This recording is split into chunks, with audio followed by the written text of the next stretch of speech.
Champions League. Huh. Hmm. Back again and ready for some serious drama. We're diving deep into the playoff matchups today, and we've got some juicy details from the Express Tribune. Ooh, a Pakistani news outlet. That's interesting. I'm always curious to see different perspectives on the Champions League. Yeah, they've got a great piece here that lays out all the key matchups. And, for all you listeners out there, if you're anything like me... Dying to know who to watch, right? Exactly. Well, first off, let's get the big picture. 8 teams have already locked in their spots for the round of 16. The usual suspects, I bet. Liverpool, Barcelona. You got it. Arsenal, too. Oh, nice. So who are the other 5? Inter Milan, Atletico Madrid, Bayer Leverkusen, Lille, and Aston Villa. Aston Villa. That's pretty impressive for them, right? Yeah, they've really stepped up their game this season. But for 16 other teams, the journey continues with these playoffs. And I got to say, the article jumps right into the big one. Manchester City versus Real Madrid. I mean, come on. It feels like these two are always battling it out for the title. And it's not just a feeling. They've actually met in each of the past 3 Champions League seasons. And the winner of those matchups... Went on to win the whole tournament every single time. Wow. Talk about a trend. So I guess whoever wins this time is basically guaranteed to win it all, right? Well, let's not get ahead of ourselves, but it definitely sets up a thrilling matchup. Remember what happened last year? Real Madrid knocked them out, right? Yep, in the quarterfinals. So there's a potential revenge factor at play here for Man City. Oh, yeah. That always adds spice to a match. Okay, but before we get too caught up in that one, what about some of the other playoff matchups? There must be some other interesting ones for our listeners to keep an eye on. Well, if you're a Premier League fan, keep an eye on Arsenal. They could end up facing Juventus. Oh, that's a tough one. Juventus might be having a tough time scoring goals this season, but They know how to defend. and they've got that Champions League experience. Right. So it'll be really interesting to see Arsenal's attacking flair up against Juventus's tactical discipline. Could be a real clash of styles. Totally. And speaking of Arsenal, the article mentions they could even end up facing AC Milan. Now, Milan, they're a bit of a wild card this season, aren't they? Totally unpredictable. Some weeks they look like their old selves, back to their glory days. But then other weeks, not so much. Exactly. But one thing's for sure, you can never count them out in Europe. They always seem to find a way to raise their game in the Champions League. And let's not forget about another Premier League team, Aston Villa. They've got a potential matchup with Borussia Dortmund. And Dortmund, well, let's just say they love to attack. Always a threat going forward. That one will be a real test for Aston Villa's defense if it happens. So much drama already. And those are just a few of the matchups. We've got PSG, Bayern Munich. Celtic. Yeah, Celtic. So much to look forward to. But before we get lost in all the individual matches, what about the bigger picture this year? What's standing out to you? Well, it feels like there's a real resurgence of teams outside of the Premier League this year. For a while there, it seemed like English teams were dominating the later stages of the tournament. Yeah, like it was almost a given that a Premier League team would be in the final. Exactly. But this year, it feels different. Different how? Well, La Liga teams like Real Madrid and Barcelona, they're looking really strong. Oh, so we could be seeing a shift in power. It's possible, and let's not forget about the Italian sides.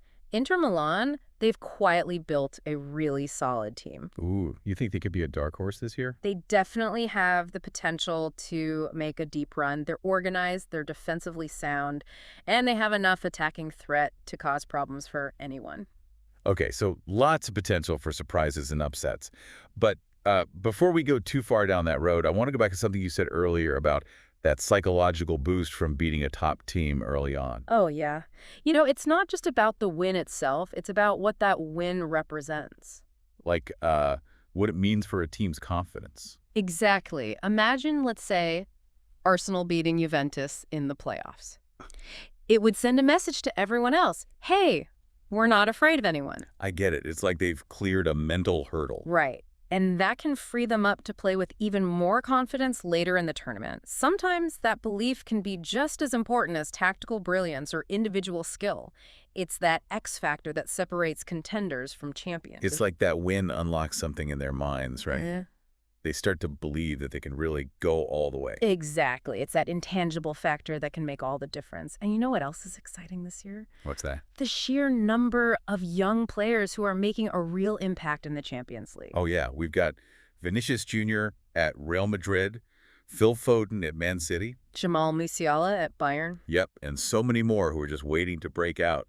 It feels like we're witnessing a real changing of the guard. It's almost like, those veteran players are looking over their shoulders thinking, wait a minute, these kids are coming for us. I love that. It's like they're bringing this fresh energy, this fearlessness, and they're not just talented, they're so versatile. Right. They can play multiple positions, they adapt to different tactics, and they're not afraid to take risks. It's exciting to watch. It really feels like the future of the Champions League is in good hands. Absolutely. And speaking of young talent, I'm curious to hear your thoughts on that potential Arsenal-Juventus matchup. Oh yeah, the one we were talking about earlier. Juventus might be struggling to score goals, but they've got that experience. yeah, and they know how to shut down attacks. So do you think Arsenal's young guns can handle that? Honestly, I'm not sure. On paper, Arsenal definitely have the attacking firepower to trouble any defense. But Juventus, they're masters of the dark arts. They know how to disrupt a team's rhythm. Get under their skin. Exactly. And don't forget, Juventus are used to these high-pressure Champions League nights. They're comfortable on this stage. Whereas Arsenal are still relatively inexperienced at this level. Right. So it'll be a fascinating battle for sure. A real test for Arsenal. Can they stay composed? Can they stick to their game plan? Yeah, because if they get sucked into Juventus's style of play, they can be in trouble. This whole thing about experience versus youthful exuberance, it makes me think about all the different managerial styles in the Champions League this year. Oh, yeah. You've got the old guard, the new generation of coaches. It's like a clash of philosophies. We've already mentioned Guardiola and Ancelotti, but there are so many other interesting managerial duels brewing.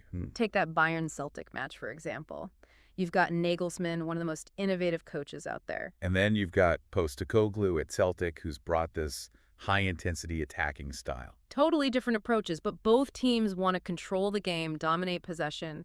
It's going to be a fascinating clash of cultures. And what about Erik ten Hag at Man United?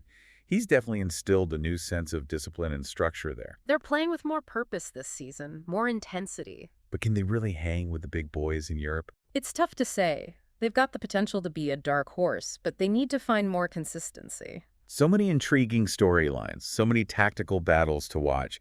And, as we're talking about all this, it makes me wonder, are we overlooking the importance of defending amidst all this excitement about attack? That's a great point. It's easy to get swept up in all the goals and flashy plays, but at the end of the day, a solid defense is what wins championships. I mean, remember Chelsea's Champions League win a few years ago? Oh, yeah. They might not have been the most exciting team to watch, but they were so well organized defensively. it was like they were a wall, a fortress. Exactly. They frustrated their opponents, limited their chances, and in the end, they lifted the trophy. A perfect example of how a disciplined defense can nullify even the most potent attacks. It's a reminder that those less glamorous moments, those tackles, those blocks, those last-ditch clearances, they can be just as decisive as the goals. And it's not just about individual defenders either.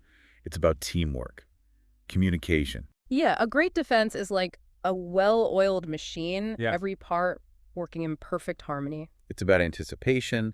It's about closing down space. It's about making those crucial interventions before the opponent even has a chance to threaten the goal. It's almost like a psychological battle as well. If you can deny your opponents those clear-cut chances, if you can keep them at bay, it can really demoralize them. It can swing the momentum of the match. And I think one of the most underrated aspects of defending is the role of the goalkeeper. Oh, absolutely. They're the last line of defense, and they can make or break a game with their saves. I mean, think about some of the iconic goalkeeping performances in Champions League history. Oliver Kahn, Iker Casillas, the list goes on. They're heroes. They're legends. And they often don't get the credit they deserve. Right. We're always talking about the goal scorers, the playmakers, but those incredible saves, those match-winning performances from goalkeepers, they deserve just as much recognition. Couldn't agree more. And let's not forget about the importance of leadership and organization at the back.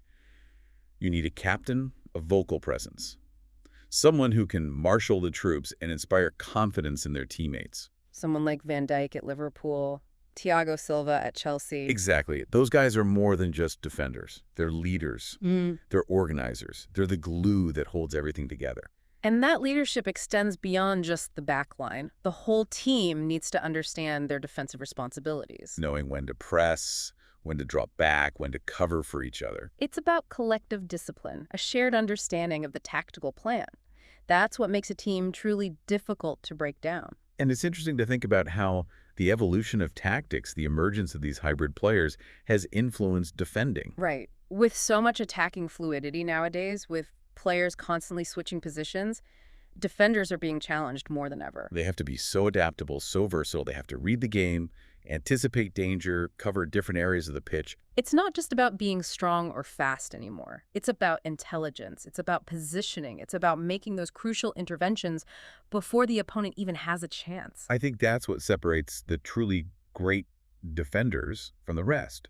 They're not just reactive, they're proactive. And it's funny because with all the talk about attacking football, I almost feel like we're seeing a bit of a resurgence in the appreciation of defending. You think so? Yeah, I do. There seems to be this growing recognition that a solid defensive foundation is just as important as attacking brilliance. Especially in a tournament like the Champions League, where the margins are so fine. Exactly. You can't win if you can't keep the ball out of your own net. And maybe it's partly due to the influence of some of these younger managers like Nagelsmann, Ten Hag. Yeah. They're really emphasizing defensive structure and organization. It's almost like a counter movement to all the free-flowing attacking football we've seen in recent years. And you know what? I think it's a good thing. Football needs balance. We need both attack and defense to really appreciate the beauty and complexity of the game. I couldn't agree more. It's like yin and yang. Attack and defense, they complement each other. So let's give some love to those defenders out there. They might not always get the headlines, but they're just as important as those flashy attackers. Absolutely. They're the unsung heroes, the guardians of the goal, the masters of the dark arts. We salute you. Okay, so we've talked a lot about tactics, about managerial styles, about the importance of defense. But at the end of the day, it's the players who make this game so special, right? Oh, absolutely. The individual battles, the moments of brilliance, the passion, the drama. That's what we live for.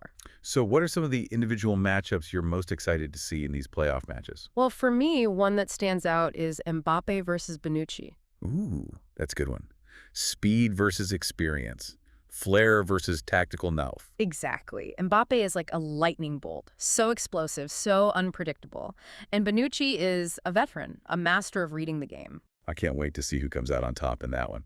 It's going to be electric. And then you've got Haaland versus Alaba. Oh, man, that's a heavyweight clash right there. Haaland is just a goal-scoring machine, a force of nature. And Alaba, he's one of the most versatile and intelligent defenders in the game. It's going to be a fascinating tactical battle. Alaba is going to have to be at his very best to keep Haaland quiet. And let's not forget about those midfield battles. We've got De Bruyne and Modric, two of the best in the world. But there are so many other midfielders who can influence these matches. Like Kimmich versus McGregor. Oh, yeah. Bayern's engine room going up against the heart and soul of Celtic. Kimmich is all about control, dictating the tempo, picking out those passes. And McGregor, he's the engine for Celtic. Covers every blade of grass, never stops running. It's going to be a battle for midfield supremacy. So many exciting individual battles, it's hard to keep track. And, all these individual matchups, all these tactical battles, they all feed into the bigger picture. And remember what we were saying earlier. This year, the Champions League is wide open. There's no clear favorite. So many teams have a legitimate chance of winning it all. And that unpredictability is what makes it so exciting. You never know who's going to rise to the occasion, who's going to make that crucial play, who's going to write their name into the history books. It's a tournament that rewards courage, determination, that never-say-die attitude. And it's a reminder that in football, anything is possible. Okay, so before we wrap up this part of our deep dive, I want to turn it back to you, the listener. What are your thoughts on all this? Who do you think will make it out of these playoffs and go on to have a deep run in the tournament? Yeah, we want to hear from you. Share your predictions, your insights, your observations. Let's keep this conversation going. Because at the end of the day, this is your deep dive. It's about exploring the game we love, sharing our passion, and celebrating the beautiful chaos that is the Champions League. It's incredible, isn't it? The passion and the different perspectives people have on the Champions League. It really shows you how global this game is, Yeah, everyone's got their own team, their own heroes. And their own theories about who's going to win it all. Exactly. And speaking of theories, I think it's time we addressed the elephant in the room, that question that's been hanging over our heads. You mean the Man City-Real Madrid thing? Whether whoever wins that one is destined for Champions League glory? That's the one. 3 seasons in a row it's happened. That's crazy.